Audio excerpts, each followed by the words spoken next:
Who is the mother? How does one explain something so personal and profound? Maybe I can start from telling you what she means to me.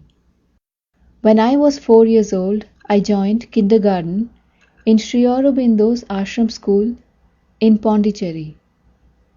Our teachers told us stories of a very special girl. Once she fell off a cliff, but two angels cushioned her fall and she landed safely on the ground. She used to dream that she floated above the earth and her white gown spread under her far and wide. People touched the hem of the dress and they felt happy. I too wanted to touch that dress. Our teacher said she used to solve their problems when they went to her. Her look, her smile, dispelled all gloom. Suddenly one was transported high above. All the troubles seemed trivial. I wanted to talk to her too. They said she had passed away a few years back, but that meant nothing. She was present for each of us and in each of us. We could see her with our inner sight and hear her with our inner hearing. So I imagined her and looked at her pictures when I wanted to talk to her. When my milk tooth ached, I asked for her help. When I had trouble with people, she knew what to do. When I was naughty, she explained my mistakes. Before competitions, she gave me courage. When I wanted something, I begged it of her. She was truly my mother, indulgent at times, severe at others, but always guiding, protecting, loving. When I read Sri Aurobindo's book, The Mother, I learnt that she was the universal Shakti, the force of the Supreme acting on creation. The Shakti had incarnated on earth many times. The mother's name was Meera. She was born on February 21st, 1878, and left her body on November 17th, 1973. She grew up in Paris, was an artist by profession, trained as an occultist in Algeria, lived in Japan during the First World War, then, at the age of 42, settled in Pondicherry, in Sri Aurobindo's ashram, to collaborate with him to bring down a new consciousness on earth. The ashram grew under the mother, and she founded a school where I studied. Let us hear from some early ashramites how their life changed with the arrival of the mother.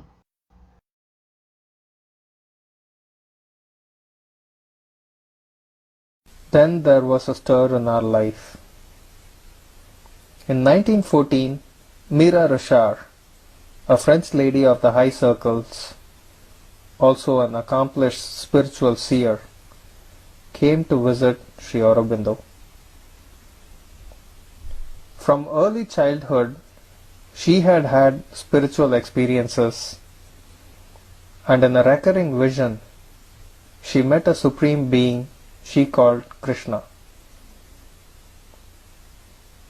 On March 29th, when she looked upon Sri Aurobindo, vast as the calm ocean, she recognized the Krishna of her vision.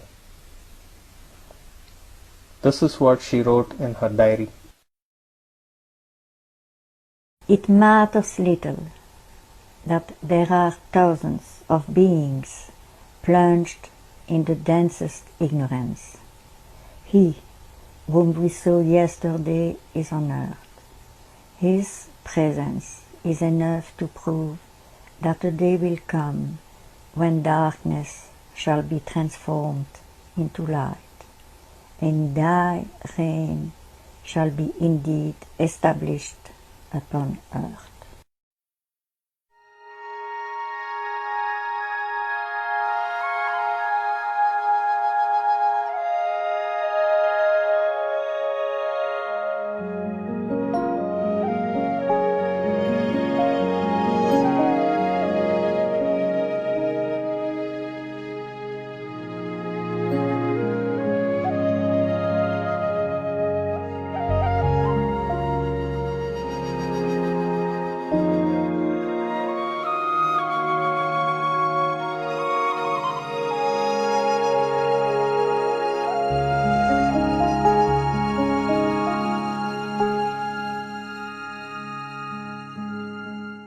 After the war, Mira settled in Pondicherry and started the ashram. Devotees from all over the world came to seek refuge at their feet.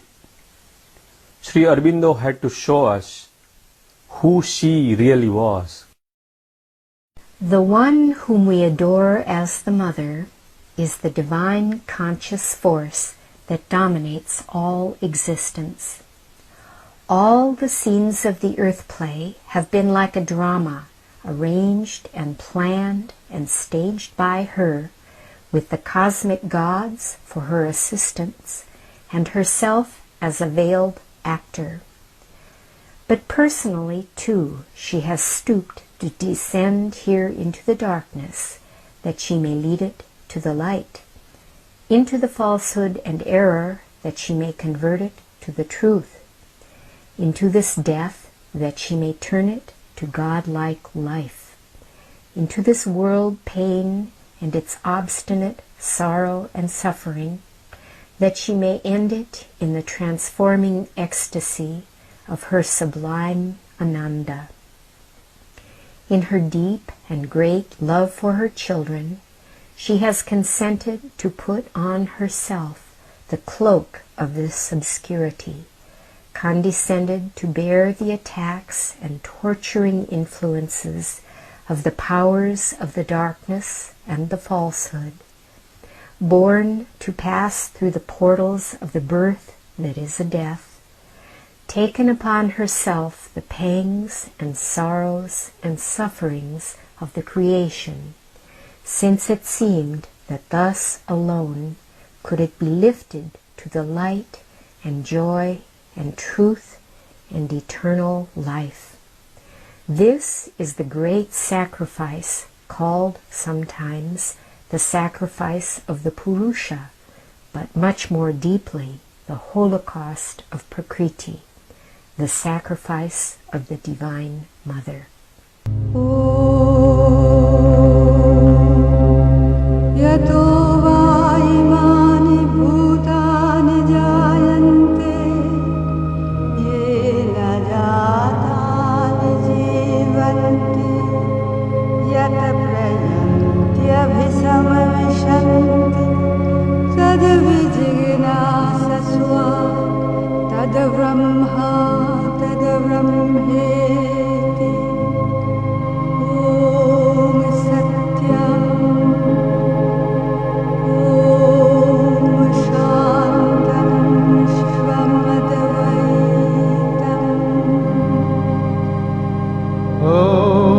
नमस्ते सर्वदेवानां वरदासि हरिप्रिये ॐ त्रैलोक्य पूजिते देवी कमले विष्णुवल्लभे मङ्गलां शोभनां शुद्धां निष्कलां परमां कलां विश्वेश्वरी विश्वम्भविकां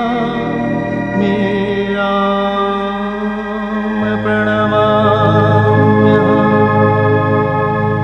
ॐ सदा पातकसंहन्त्री सद्यो